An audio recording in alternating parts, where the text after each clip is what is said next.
This is arguably one of my favourite gaming chairs that has ever existed. It's the Secretlab Titan 2020, released in 2019. But either way, that was until Secretlab released this, the Titan Evo 2022, which has a ton of refinements over the previous version. But now, for 2024, Secretlab have released the Titan Evo for a second time. Except there's something different. There's a word after Evo. Now this has been designed specifically for those with short arms and deep pockets. But for those who want a more obvious analogy, it means it's cheaper. But before I share the pricing for this one, I'm going to break down all of the changes they've made to this to make it a more affordable product, because if you didn't know where to look, on the surface you'd say this was almost indistinguishable from the classic silhouette of the standard Titan Evo. Now, as with every Secretlab review I've done, and there are quite a few, it's completely unsponsored and unbiased. I'll be telling you both the good and the bad, so in return, make sure you hit that thumbs up and that subscribe button, because you're in for a treat. So let's get stuck in. Now, one of the first things you might notice about this new chair is the materials used in the constructions are quite different to the standard Titan Evo range. But fans of Secretlab might recognise them because they're actually the same materials they used in the Titan 2020 models and the Omega models, which is the Prime 2.0 PU leather and the original version of the soft weave, which I have behind me. Now, I don't know why they've decided to go back to using that material, other than it might be considerably cheaper to produce. On paper, the newer materials used in the Titan Evo range are a little bit more durable. However, and this is a big however, you will be amazed at how durable and resilient the original Prime 2.0 and the soft weave used in the Evo Lite is. And I say this out of experience because these are the same materials that we vigorously tested in our durability tests of Secretlab chairs, where we used food, drink, concrete, abrasion, weather, baseball bats, bow and arrows, and all manner of other things to see what Secretlab chairs could withstand. So if you want to get an idea of how the Evo Lite will stand up to everyday use, go and watch that video, which I'll link below in the description for you. But just know that we were very, very surprised at what this type of material can handle. And wacky tests aside, if you're wondering how well the first gen soft weave lasts under normal extended use, well, we've been using my first Secretlab chair here in the studio, bought in 2019, almost daily. And apart from maybe looking a little bit grubby, it's an unbelievable condition. So if you have any concerns about the longevity of these chairs, I'd put those concerns to one side, because these chairs have consistently surpassed any and all expectations of longevity that I had. And although the newer materials used in the regular Titan Evo are on paper more resilient, I think most people will find that the Prime 2.0 and the soft weave Gen 1 they've chosen to use in the new chairs will be more than durable enough. Unless your bottom's made of sandpaper.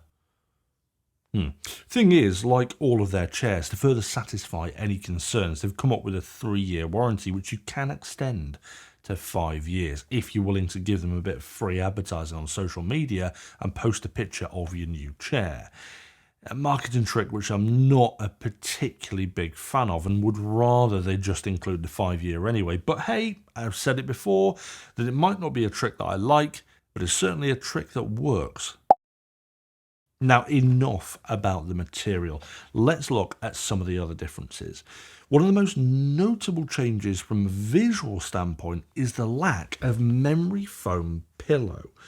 Now, you even had that on the old 2020 Titan, but the pillow comes as standard now with the Titan Evo range, which magnetizes to the top of the chair.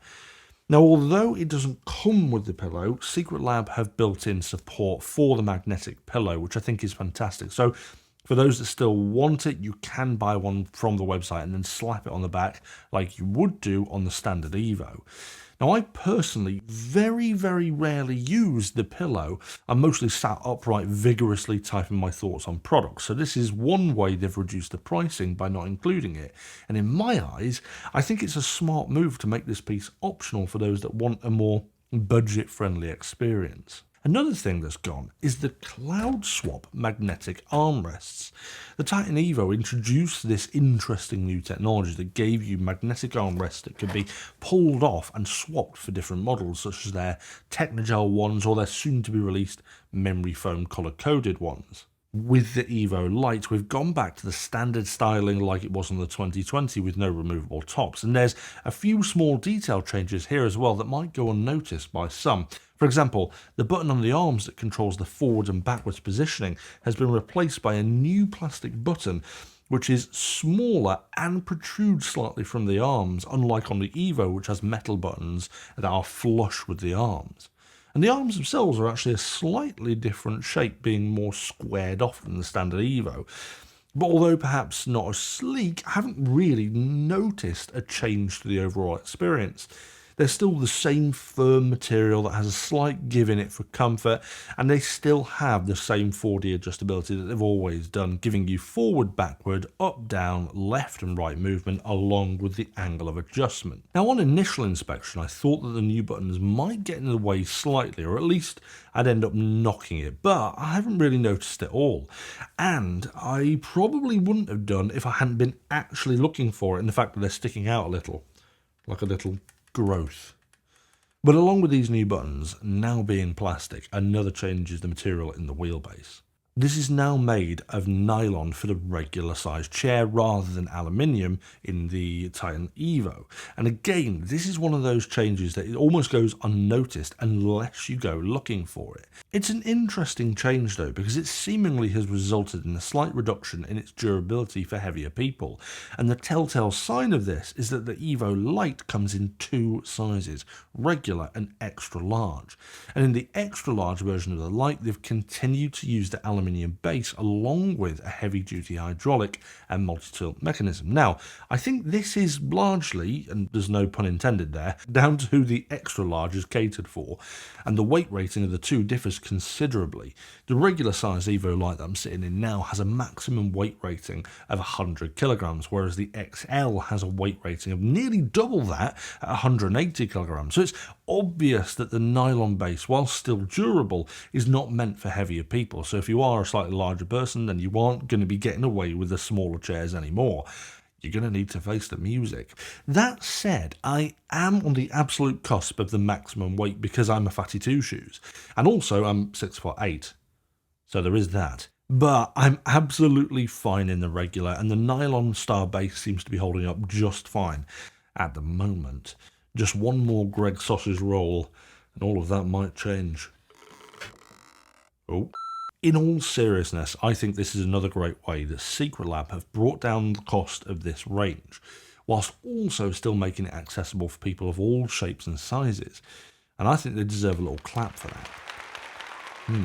Now, all of these changes pale in comparison to what I think is the biggest change on the Lite, and that's perhaps the drop of a feature that I'll certainly miss, and that's the adaptive lumbar support system. On the Evo Standard, it's a four-way adapt system, meaning that you can move the lumbar up, down, in and out, tailoring the chair to the most comfortable sitting position for yourself. The new Lite version only has an integrated lumbar curve, which Secretlab have designed to try and fit a high proportion of users, sort of like a one-size-fits-all scenario. Now, on one hand, this is good in the sense that the integrated curve is more supportive than not having one at all. But I have to say that I would miss the adjustability of the regular Evo, especially given that I'm 6'8", and having the ability to move the lumbar support upwards to fit the size of my spine was a real game changer when they introduced it with the Titan Evo. So if you're tall like me, it's definitely something to consider, because if you do buy the Lite and find that you want more adjustability, you're going to have to go back to using a lumbar pillow like you did on the Omega range, which isn't the most elegant solution for sure. But with that said, to give it some credit where credit is due in respect to the comfort, it is a very comfortable chair indeed, and in many ways it feels very, very similar in comfort and style to the Titan 2020 model, which I can confirm, after sitting on for hours and hours every single day, is no less comfortable now than it was 4 years ago. Now, I mentioned in my first ever review of Secretlab chairs, they are much firmer than you expect. But in subsequent content, I've since acknowledged that its firmness has actually counterintuitively contributed to a more comfortable experience in the long term. And that's largely because the signature cold cure foam that they use supports and promotes good posture. I think often we associate softness with comfort, when in reality, support is often way more important for comfort than the former. It's this foam as well that they use that I think is super remarkable, in the sense that it retains its shape unbelievably well, and it creates an experience that supports your body for long hours at your desk for many years without losing any shape. So, that pretty much sums up all of the changes that Secretlab have made to keep the cost of the new Evo Lite down. And aside from those, the experience, I have to say, is so similar to the full-fat Evo Titan. The Lite even still has the same tilt mechanism, the same height adjustability, and the same back reclining option as well.